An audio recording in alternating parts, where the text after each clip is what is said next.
चलो भाई, अब तो सूरज का भी लगन हो गया और भगवान की कृपा से सब अच्छे से हो गया। अब आगे क्या सोचा है सीमा? किस बारे में माँ? अरे अपने लगन के बारे में। और किस बारे में? तूने कहा था कि सूरज की शादी के बाद तू सोचेगी इस बारे में। हाँ तो सोच लूंगी, सोचने में क्या जाता है। हाँ हाँ, तू क्यों करेगी शादी? लगता है मेरे मरने के बाद ही बसेगा तेरा घर। जीते जी तुझे दुल्हन बनते नहीं देख पाऊंगी मैं। माँ, ये इमोशनल डायलॉग ना मुझ पर काम नहीं आएंगे। चलो दवाई का टाइम हो गया है। ऐसी माँ, मान जाना। बस माँ, अब ये टॉपिक खत्म। तुम्हें साफ साफ सुनना है तो सुन लो, मैं कभी शादी नहीं करूंगी और ये मेरा आखिरी फैसला है। ये बात सीमा ने गुस्से में कही थी तो उसकी माँ कमला आगे कुछ नहीं बोली और चुपचाप दवाई खाकर सो गई। फिर सीमा भी अपने कमरे में आ गई और डायरी में दबी एक फोटो निकालकर उसे देखती रही। फिर जब उसकी आंखों में आंसू आ गए तो उसने वो फोटो वापस रख दी और सोने की कोशिश करने लगी। और फिर अगले दिन, अरे वाह, ये साड़ी तो बड़ी सुंदर है, अब ये सीमा के लिए रख लेते हैं। माँ जी, ये तो चटक लाल रंग की है। दीदी इसका क्या करेंगी? क्यों, सीमा लाल रंग क्यों नहीं पहन सकती?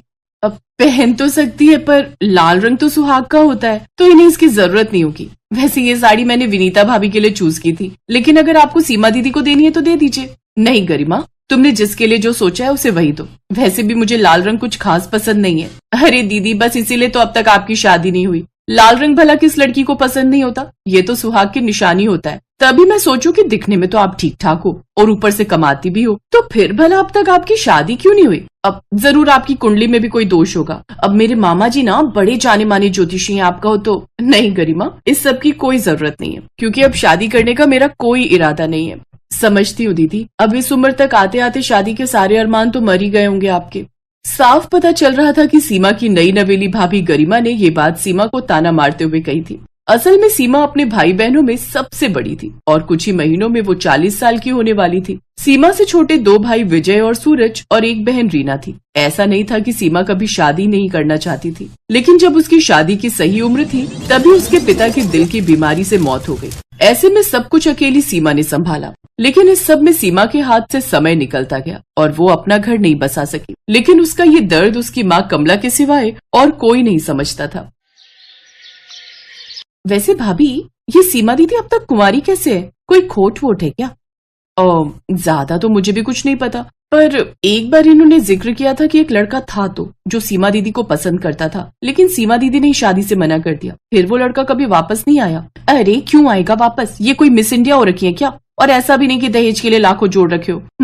समझ गई, अपने ईगो में ही रह गई है। अब बताओ, 40 की होने जा रही है। मेरे घर में तो सब हंसी उड़ा रहे थे। अब क्या करें, कुछ कह भी तो नहीं सकते, बड़ी जो है। लेकिन मैंने तो पहले ही साफ साफ कह दिया है कि दीदी शादी करे या ना करे, लेकिन अपने बुढ़ापे का इंतजाम खुद करके रखें। भाई आगे चल के हम अपना परिवार देखेंगे या इन्हें संभालते फिरेंगे। बात तो बिल्कुल सही है। चलो मैं भी इनसे बात करूंगी इस बारे में। ये बातें घर की बहुएं कर रही थी जिनके पति कुछ न बन पाते अगर सीमा उनके लिए मेहनत न करती। लेकिन अच्छी बात यह थी कि सीमा ने कभी किसी से उम्मीद नहीं रखी और अब उसका बस एक ही मकसद था कि वो जितना हो सके अपनी बीमार माँ की सेवा करे और उन्हें खुश रखे। फिर उसी शाम, अरे रीना, तू इस वक्त और वो भी अकेली? श्याम क्यों नहीं आए तेरे साथ? क्योंकि मैं नहीं लेकर आई उन्हें, मुझे अकेले आना था इस बार। अरे पर तू सूरज की शादी के बाद परसों ही तो गई थी अपने ससुराल। अब सच बता रीना, तूने फिर से झगड़ा किया क्या श्याम जी से? झगड़ू नहीं तो और क्या करूं दीदी, वो अपने परिवार वालों के सामने मुझे कुछ समझते ही नहीं। यहाँ से थकी हारी गई तो अगले ही दिन खाना बनाने के लिए बोल दिया। अब बताओ ये कोई बात हुई क्या? ओहो, और तू इतनी सी बात पर यहाँ चली आई। तूने गलत किया रीना। दीदी, आपका तो कोई ससुराल है नहीं, तो आप क्या जाने कैसे और कितना एडजस्ट करना पड़ता है वहाँ। और फिर ये मेरा भी घर है, शादी हो गई तो क्या, जितना हक आपका है यहाँ उतना ही मेरा भी है।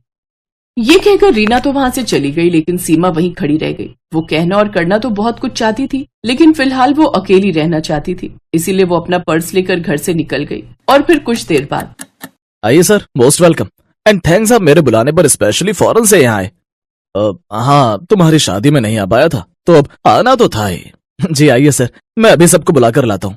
सूरज अपने एनआरआई बॉस अनिकेत को डिनर के लिए घर पर लेकर आया था। और फिर, माँ जी, दीदी कहाँ है? आज तो संडे है तो उनके ऑफिस की छुट्टी होगी ना? हाँ, दिन तक तो घर पर ही थी, अभी चली गई होगी कहीं।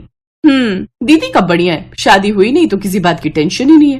हाँ, वरना तो शादी के बाद हम लेडीज का कोई पर्सनल स्पेस ही नहीं बचता। ये किसकी बात हो रही है सूरज? सर, वो मेरी सबसे बड़ी दीदी है सीमा। वो अनफॉर्चुनेटली उनकी शादी नहीं हो पाई सही समय पर और अब वो 40 साल की होने वाली हैं। तो अब तो कोई चांस ही नहीं है। अब तो सिर्फ अफसोस ही कर सकते हैं। आप ये खीर लीजिए ना, गरिमा ने बनाई है। अनिकेत ने हाथ से इशारा करके सूरज को खीर परोसने से रोक दिया और फिर खाने की टेबल से उठ खड़ा हुआ। क्या हुआ सर, डिनर पसंद नहीं आया क्या आपको? डिनर तो ठीक है, लेकिन तुम लोग और तुम सबकी सोच पसंद नहीं आई मुझे। अनिकेत आगे कुछ कहता उससे पहले ही सीमा घर के मेन डोर से अंदर दाखिल हुई। उसने जैसे ही अनिकेत को देखा तो वो तो अपनी जगह पर जम सी गई, लेकिन अनिकेत सीधा जाकर सीमा के गले से लग गया और ये देखकर वहां सभी के होश उड़ गए सिवाय कमला के। भगवान तेरा लाख लाख शुक्रिया, बस इसी दिन का तो इंतजार था मुझे। अब अनिकेत तुम यहाँ इतने सालों बाद, लेकिन क्यों? सोचा तो था कि बस तुम्हें एक झलक देखकर वापस लौट जाऊंगा, लेकिन अब नहीं जाऊंगा। तुम इन लोगों के खातिर मुझसे दूर भागती रही, जिन्हें ना तो तुम्हारी कद्र है और न तुम्हारे सेक्रीफाइसेस की। ये लोग तुम पर तरस खाते हैं, तुम्हारा मजाक उड़ाते हैं, क्योंकि अब तक तुम्हारी शादी नहीं हुई, जबकि तुम चाहती तो कब का अपना घर बसा सकती थी मेरे साथ। सर ये आप क्या कह रहे हैं? सच कह रहा है वो। ये दोनों कॉलेज में एक साथ पढ़ते थे और एक दूसरे से शादी करना चाहते थे, लेकिन सीमा ने तुम तीनों भाई बहनों की खातिर अपने सपने, अपना प्यार कुर्बान कर दिया। गलत किया इसने, लेकिन अब मैं इस घर में और कुछ गलत नहीं होने दूंगी। ये कहकर कमला आगे बढ़ी और उसने अनिकेत के हाथों में सीमा का हाथ देते हुए कहा, बेटा तू आएगा ना मेरी सीमा को ले जाने? अब तक बहुत कुछ सहा है इसने, लेकिन अब भी ये तुम्हारे घर को स्वर्ग बना सकती है, ये विश्वास है मुझे। मैं जानता हूँ माँ जी, बस एक बार सीमा हाँ कह दे, जिसके इंतजार में मैं आज भी हूँ। सीमा की आंखों में आंसू थे। आज उसके पास ना कहने की कोई वजह नहीं थी, लेकिन हाँ कहकर अपनी खुशियां चुनने की कई वजहें थी।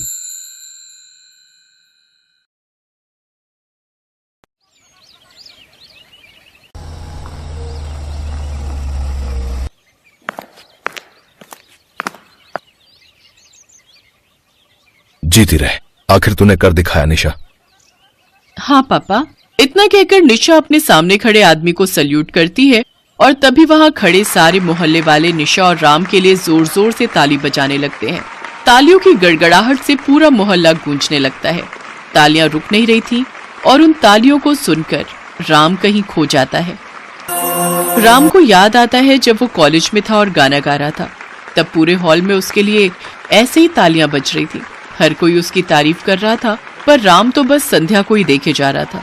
ये कहानी है राम, संध्या और निशा की। उस दिन संध्या आज मेरी परफॉर्मेंस है, तुम आओगी ना? क्यों? मैं क्यों आऊं? तुम आओगी तो मुझे अच्छा लगेगा। अच्छा ठीक है, मैं सोचूंगी। संध्या और राम एक ही कॉलेज में पढ़ते थे। संध्या देखने में बहुत ही सुंदर थी और बहुत समझदार और संस्कारी भी थी। राम उसे दिल ही दिल में पसंद करने लगा था। ये बात संध्या भी जानती थी, लेकिन राम उससे कह नहीं पाता था। उस दिन शाम को परफॉर्मेंस के बाद राम ने बड़ी हिम्मत करके संध्या से कहा, संध्या मैं तुमसे कुछ कहना चाहता हूँ। रहने दो राम, मैं जानती हूँ कि तुम मुझसे क्या कहना चाहते हो। देखो, जो तुम सोच रहे हो ना वो कभी नहीं हो पाएगा। पर दिक्कत क्या है? मैं पढ़ाई लिखाई में अच्छा हूँ, अच्छा गाना गाता हूँ, मेरे पिताजी नौकरी करते हैं, फिर तुम क्यों नहीं मान रही? मैं नहीं, मेरे पिताजी नहीं मानेंगे राम। वो एक छोटे से किसान हैं। वो चाहते हैं कि मैं और मेरी बहन पढ़ लिख कर कुछ बड़ा करें। और रही बात शादी की, तो वो कभी भी अपनी जात बिरादरी से बाहर जाकर मेरी शादी नहीं करेंगे।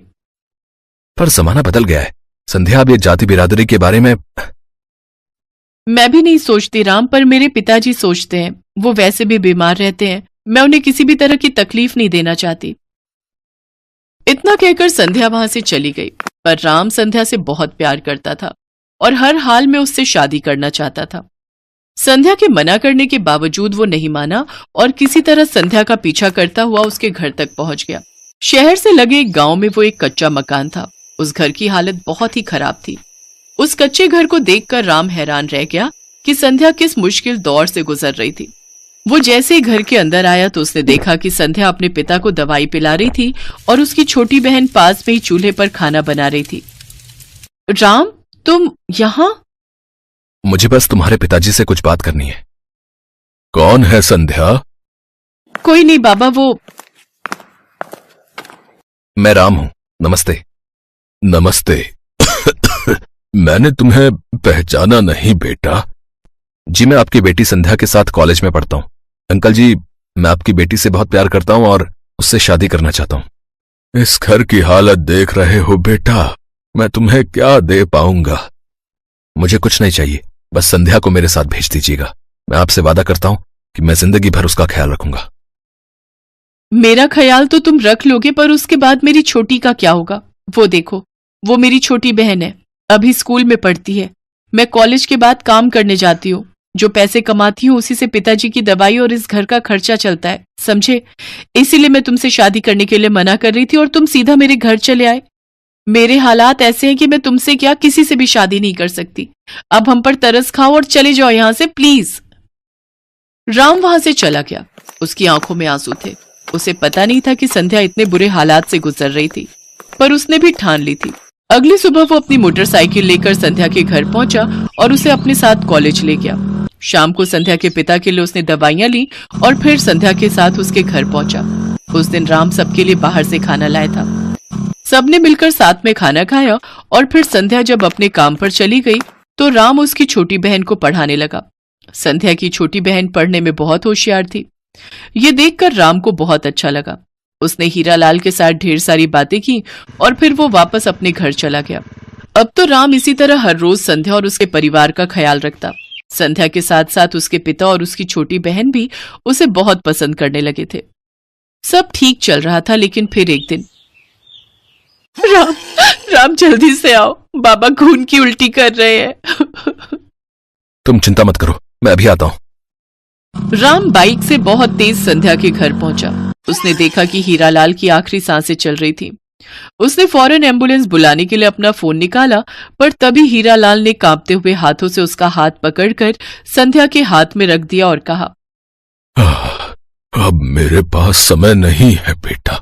वादा करो कि मेरी बेटी संध्या को पत्नी के रूप में और मेरी छोटी बेटी निशा को बेटी के रूप में हमेशा खुश रखोगे। मैं वादा करता हूं आपसे। इतना सुनते ही हीरालाल ने उन दोनों के सिर पर हाथ रखा और स्वर्ग सिधार गए। कुछ दिनों बाद ही राम ने मंदिर में संध्या से शादी कर ली और वो संध्या और उसकी छोटी बहन को लेकर अपने घर चला गया। पर बिना दहेज की बहू और दहेज में आई साली देखकर राम के घर वालों ने उसे घर से बाहर कर दिया। तब राम ने एक घर किराए पर लिया और एक नई जिंदगी शुरू की। लेकिन ये सब इतना आसान कहाँ था। पड़ोसी उसे और उसकी पत्नी संध्या को ताने मारने लगे। अरे देखो तो कितनी बेशर्म है ये लड़की, अपने साथ अपनी बहन को भी ले आई। और देखो तो सही, दहेज के नाम पर बस एक साली आई है जनाब की। खैर मजे तो राम के हैं, बीवी के साथ साथ साली भी मिल गई। By one get one offer मिला है इसे तो। राम, संध्या और निशा ने हर बात सुनी, पर उन्होंने किसी को कुछ नहीं कहा। फिर उसी शाम, जीजा जी आप मुझे पढ़ा देंगे? जीजा जी नहीं, आज से तुम मेरी बेटी हो। मुझे पापा कहोगी। मैं आज से तुम्हारा पिता हूं और तुम मेरी बेटी। ये वही पड़ोसी थे जो आज निशा और राम के लिए अब तक तालियां बजा रहे थे। उनकी तालियों में जैसे क्षमा याचना थी जो वो राम और संध्या से मांग रहे थे। तभी संध्या ने राम की तरफ देखकर कहा, आज तुमने अपना हर फर्ज निभा दिया। मैं खुशकिस्मत हूं कि मुझे तुम मिले। नहीं संध्या, मैं खुशकिस्मत हूं जो मुझे तुम जैसी पत्नी और निशा जैसी होनहार बेटी मिली, जिसने मेरा नाम रोशन कर दिया और लोगों के तानों को तालियों में बदल दिया।